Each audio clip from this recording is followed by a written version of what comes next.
Alright, so today I'm going to be showing you how to make this lovely trendy hand fan, and I'm going to start with making the skeleton, then we're going to decorate it together. I hope you like the fan and the design. Before we get into that, I would like to say a big thank you to all our subscribers, and for those just joining us, you are most welcome to the Ventcraft channel. We hope to say thank you in our next video because we are sure you would click that subscribe button. And everyone, please do ensure you like, comment and share this video. So let's take a look at the items we're going to be making use of. Now you're going to be needing your scissors, okay? Then you'll be needing your needle and thread. That's my needle, that's the thread. I'm using white, okay. Then you'll be needing your organza. This actually is a shawl that I had, but it's your organza that I could find around so well. Alright, then this is your hot wire 1.5 millimeter gauge. Remember, I have a free class for that. That's Uhugum. Let me run. Okay, while I'm searching for something else. Oh, yeah, I had to bring the butcher knife.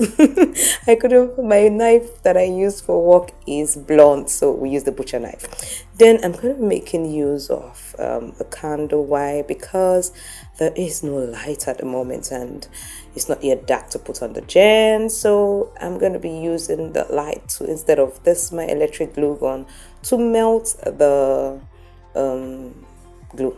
Okay, then we'll be needing pegs. Then all these are the various trimmings that I'm thinking of using. I don't know which one yet. Then we'll be using B6000. Also, is there any more? I said wait, I don't know what I'm looking for. What am I looking for? Okay, yes, and our hot wire cutter. All right, I still have some more for sale, so if you want, please do let me know in the comment section below on how to get yours across to you. I have 3 pieces of them and I will give it to you. I think, let me give it at a discount, 2.5, only for 2.5. I need to check the dollar rate. I'll get back to you on that. And measurement tape. Yes, so now I'm going to be measuring out. I actually started up by measuring out 36 inches, but I reduced it. Why? Because when I checked it, alongside the organza, you know, the organza, because it's a shawl, it has a certain width. I don't know, I didn't check the width of it, but with 36 it will not be easy for me to manipulate the cloth on the hot wire, so I decided to reduce it further to 30 inches. Okay, sorry about all this, my wonderful movement today, left, right, up, down, and there's really little time to edit this video. I'm kind of rushing it right now, but I want to get all the information across to you. So you can see I just checked it and it didn't go well like that. So I'm going to reduce it to 30 inches. Now, one thing about this hot wire cutter is just, you just do boom and it cuts immediately. You don't have to start struggling with the wire. Just watch, you see how it goes, bam, and it's done. So do comment in the section, contact me for your hot wire cutter. All right, so that's it. So I'm going to use my thread. Now just ensure that you have 4 pieces of thread to wrap it around. If you do not have thread, or rather, if you don't want to use thread, you can use masking tape as well to wrap it around. So you just make sure that you do that firmly. So I'm going to quicken this process because we already know how to wrap hot wire, don't we? All right, then let's get going. Keep watching and learning.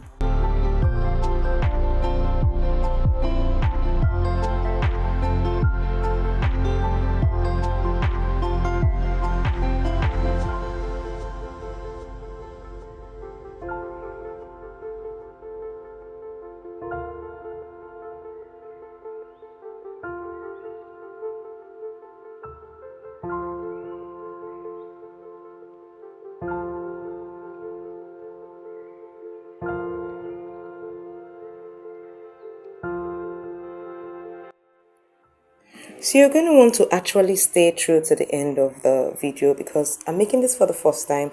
So there's some things that I would adjust, and there's some things I would tell you need to change or do and all that. Like, first of all, I actually tried putting glue all the way around like so, and then putting my organza on it. Now the detriment of that is that, first of all, by the time you put in your cloth, it stains. You have glue staining it as you're putting, because you're trying to drag it to make it tight. It has to be firm. So I found another means. So we're going to get right into the way we should do it. Okay, so this is it. So what I did was that I just spread it like this. Can you see how I'm spreading it? And used my pegs to hold various areas. Now, when you're holding it with the pegs, remember it's a thin wire you're working with. So can you see how I'm holding it at the edge so that it will stay? So I'm trying to gather. Can you see how I'm gathering it like this to make it firm? So that's what I'm going to do at various positions. So keep watching and learning.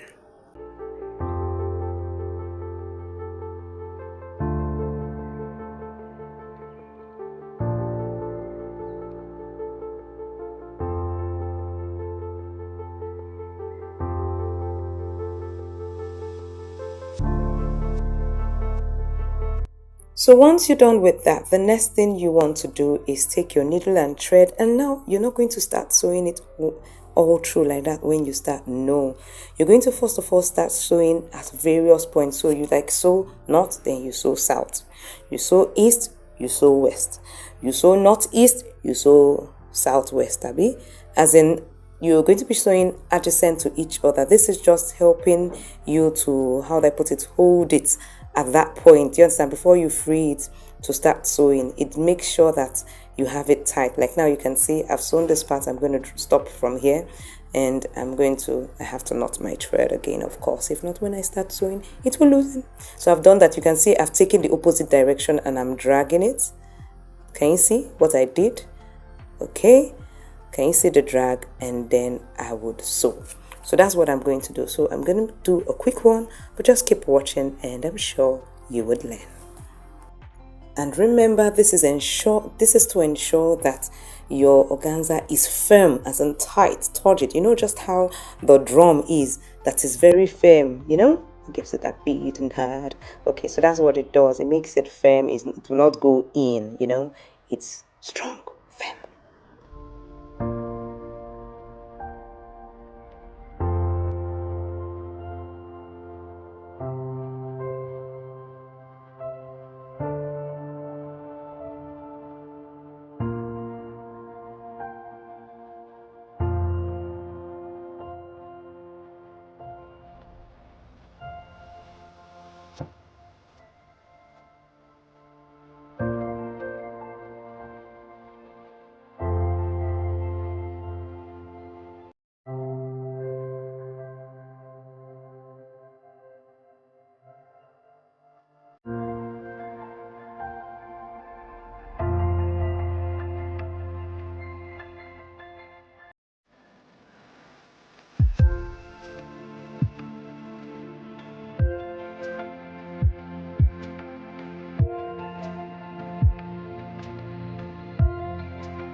Okay, so now I'm sewing it all the way around. I've held it at the various position and it's tight the way I want it to be.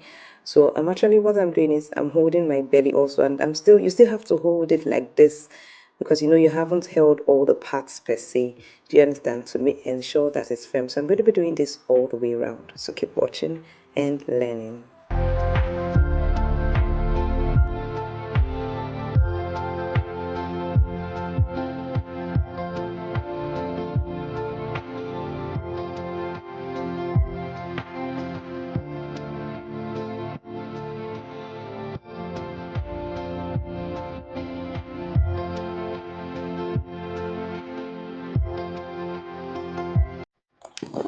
Now you can see it's taking shape. I'm still sewing it. So while we're doing this sewing, I said, let me inform you again, just in case you missed it, that we do have a free heart wire class in the Ventcraft Academy.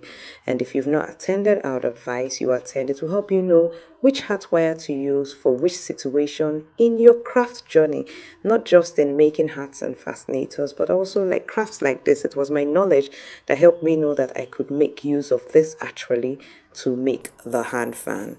Oh yeah, and while we're at it, I have another class. I have a class really on another bridal hand fan that shows you how to make the skeleton from beginning to the end. But this one is a paid class, but you would enjoy it really, and it will save you money because you're going to be making your skeleton, which is cheaper than buying your skeleton. So I would advise you also click on the event craft that would be in the description of this video. Click on the link. When you get into the reception, you make a request for both your free hat wire training and also the bridal hand fan. All right. So as you can see, I'm cutting out the excess with my scissors. Now, when you're cutting out the excess, you have to be very careful. If you by mistake cut the thread, oh no, you would need to start from scratch. But you won't have that, would you? Just be careful. Just cut a little bit close. Just leave a little tiny little bitty veil, organza rather, on. Do you understand? Just leave little, don't cut it too close. All right, let's keep watching and learning.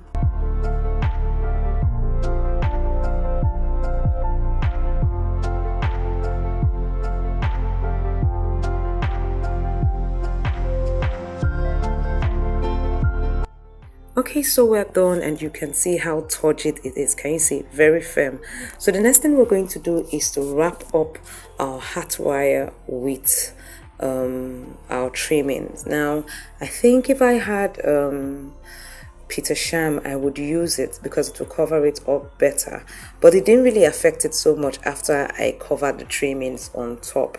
So it's actually your choice. You might use Peter Sham or use something wider than bias. I made use of bias. When I finished with bias, it was still showing. So if you do that, it means that the trimming you use, you have to ensure that it covers up the thread completely. So I'm going to be doing that all around, so keep watching and learning.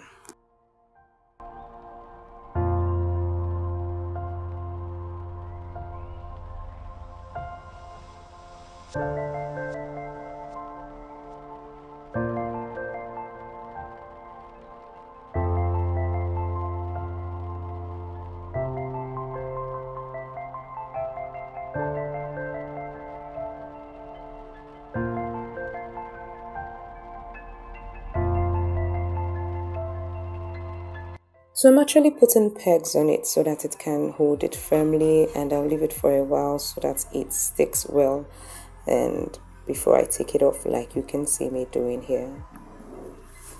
My sincere apologies, I forgot to name one key factor, and that is our cane. Now ensure you get a slim cane, not the fat one, the slim one we do. And if you have those knives that you push it out of the stuff, that's what they call it.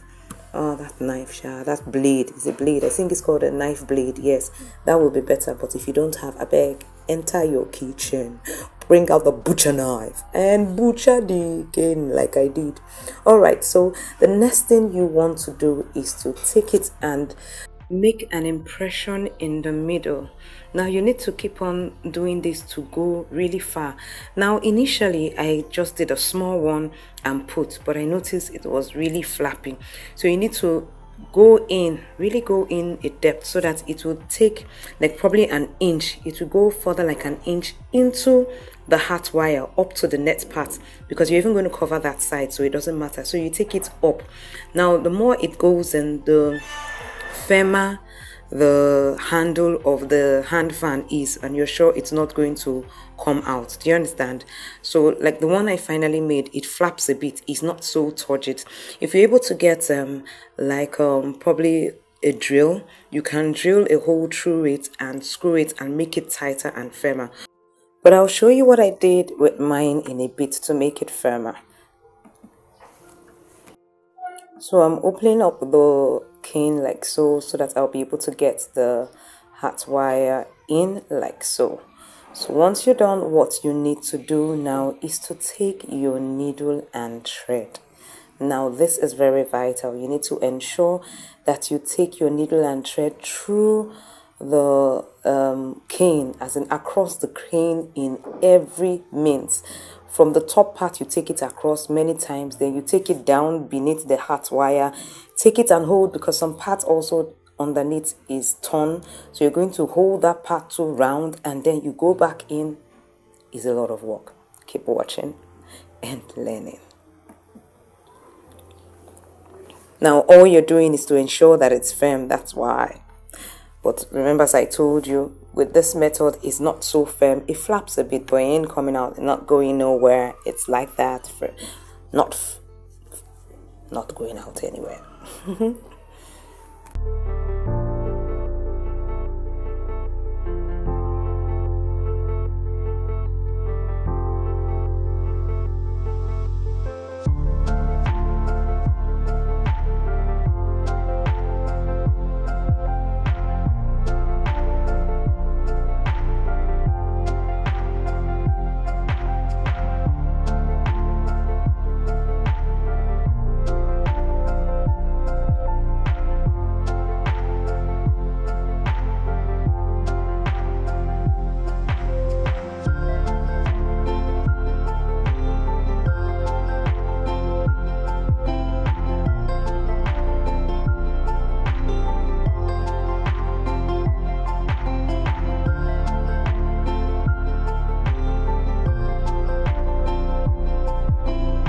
Okay, now after I was done, I still used my candle glue. Remember I told you there's a little challenge with power.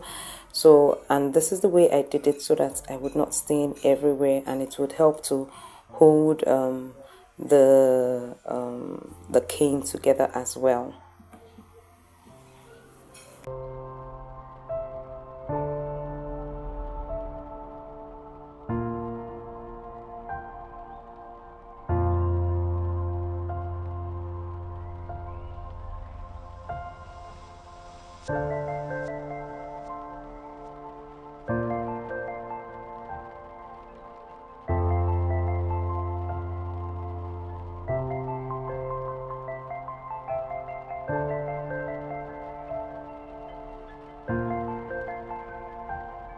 I'm also going to be cutting out some trimmings from lace and all that, and I'm going to accessorize it. So you're just going to watch and see how I finally got the trendy bridal hand fan looking this dazzling.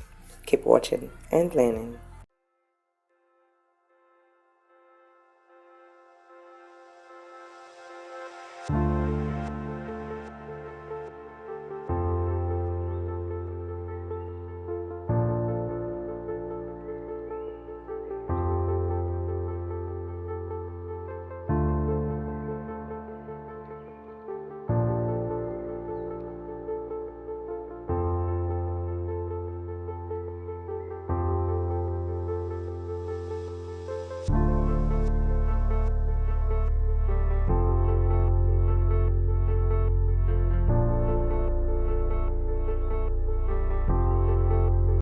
So you also have to cover the handle first of all with your bias or ribbon before you start using the trimming, so that some trimmings have spaces, holes, so that what you're seeing is also pleasant, not that you're seeing cane as you look through the trimmings.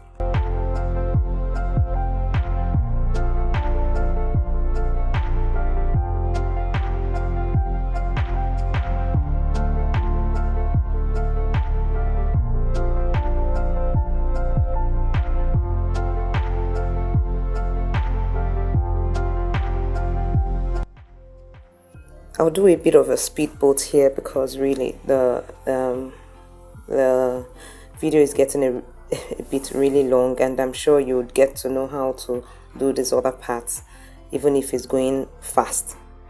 But if I'm wrong, please do let me know in the comment section below so I would see what I can do about that.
I will do.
And that's how I made this gorgeous, trendy bridal hand fan. If you gain value from this video, please do give me a thumbs up.